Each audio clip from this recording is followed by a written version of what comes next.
అరే ఒక విషయం తెలుసా, ఏం తగ్గుతుందో మరి వీళ్ళందరూ ఎమ్మెల్యే దగ్గరికి పోతారు, ఆ లిస్టు పేరు సెలెక్ట్ చేసుకుని తీసుకుంటారు. మన పేరు రాలే, మనకు అన్యాయం 100% ఇదే తీసుకున్నాడు. ఎవరు మేము తీసుకోవాలి, అడగలే. ఇప్పుడు అడిగేదా జరుగుతుంది, ఇప్పుడు అడిగేది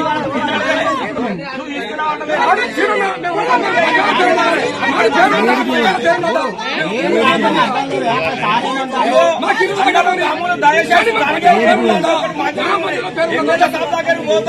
పేరు చూడు, సెలెక్ట్ చేసుకుంటారు. అందరికీ అన్యాయం మన అందరికీ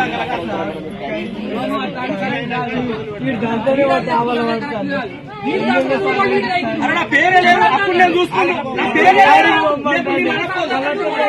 అడగలేదు, నిన్ను అడగలేదు.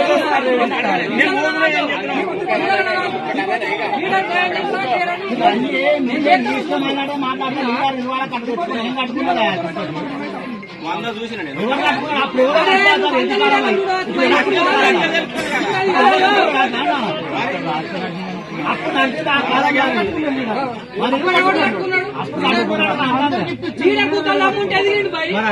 దగ్గర గుద్దలు అమ్ముంటేనే ఎదుగుతాడు.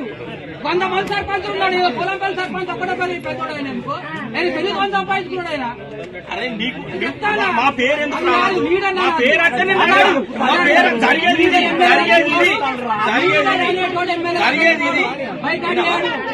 నువ్వు 100 సార్లు వాళ్ళ ఇంటికాడ ఉన్నా నేను ఉండు, నిన్ను అద్దాను నేను. కానీ మా పేరు ఎందుకు రావాలి? జరిగేది అది, ఇది జరుగుతుంది.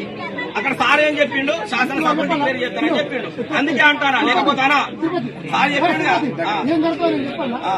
ఇళ్ళకెళ్ళి 6 రూపాయలు సెలెక్ట్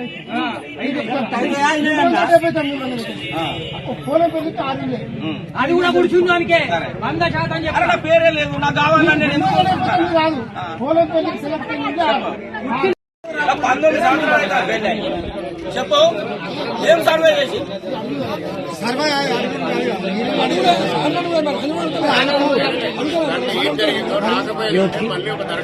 ఒత్తికిరా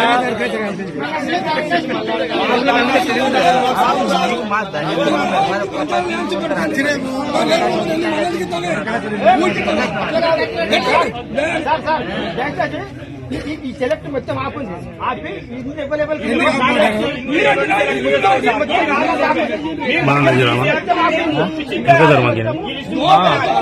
ఎంత జరిగా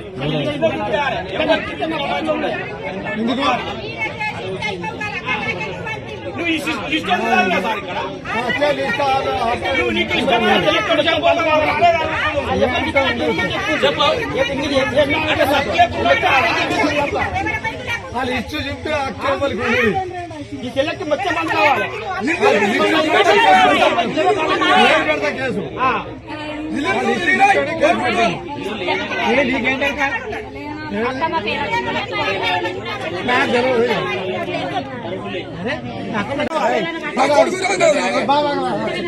ఇప్పుడు 343 దరఖాస్తులు వస్తాయి అన్నారు కదా, 279 దరఖాస్తులు ఇప్పుడు మనకు సెలెక్ట్ అయ్యి ఇంకా 343లో ఇంకా మనకు అనేది ఆ మిగతా గ్యాప్ ఉంది కదా, ఆ గ్యాప్ ఉన్న దరఖాస్తులను మళ్ళీ రోజు వాటన్నింటినీ మొత్తం పల్లెల్లో వేసి వాటన్నింటికీ రీజన్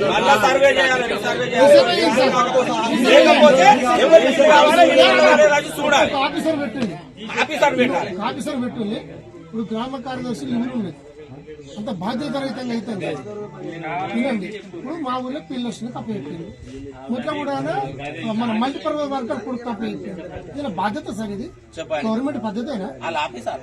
ఆఫీసర్లా ఒక ఆఫీసర్ ఒక కార్యదర్శి బడి ఇంకా రెవెన్యూ డిపార్ట్మెంట్ నుంచో ఎవరు వస్తే ఒక బాధ్యత రహితంగా ఉంటుంది.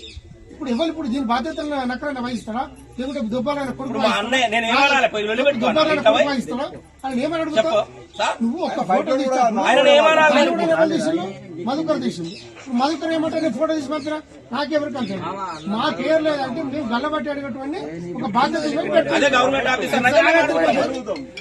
ఇప్పుడు మధుకర్ ఏమని అడుగుతావు? మధుకర్ని నువ్వు తీయమంటే ఆయన పుణ్యానికి తీసిండు, ఆయన జీతం ఇచ్చిలా. ఇప్పుడు మీరు ఏం చెప్పాలనుకుంటున్నారో అన్ని మధుకర్ కదా జీతం ఇయ్యలే కదా, చెప్పాలని కొడుకు జీతం ఇయ్యలే కదా. మీరు ఏం చేయాలనుకుంటారు? మేము అడుగుతాం అదే నువ్వు కార్యదర్శి అయితే ఇప్పుడు సంగతి ఏంటో తెలుసు. ఇప్పుడు ఆయన ఏమనడం మేము చెప్పుకుని మరి ఒక బాధ్యతంగా ఈ చేయాలి. సర్వేనే సార్ మాకు అంతే. మాకు మళ్ళీ ఇల్లు రావాలని కాదు, అత్తదని కాదు. గోలపల్లి గ్రామ పంచాయతీ రేషన్ కార్డుతో సహా లేకపోతే కావాలి. టేబుల్ లెక్క రాయితది. అన్ని రాసి పెడితే పైకి వస్తాం. చెప్తా అన్న రెండే మాటలు లేదు సార్. ఏముండదో రాయండి. ఇదే ప్రాబ్లం. ఈ సర్వేనే మీకు రాస్తాం. ఎంఆర్ఓ గారికి ఈ సర్వే. 45 సంవత్సరాలు నా పెళ్ళేరు కాడ నుంచి నా కప్పుకోవడం కాడ నుంచి నా మూడు పెట్టి నేను గుడి వల్లనే ఉంటాను. 40 ఏళ్ళ నుంచి ఇల్లు అక్కడ తీసుకోవడం ఇల్లు వచ్చుకొని ఏది రాక ఇప్పుడు రేకులు గది కొనుక్కొని వేరే వాళ్ళ గోరకేసుకొని ఉంటాను. మరి నాకు ఇల్లు అన్న రావాలిగా చోటికి పోతే అల్లన్న ఇల్లు కట్టుకుంటా మూడు మధ్యలో దానికి ఇల్లు కూడా రాలేదు.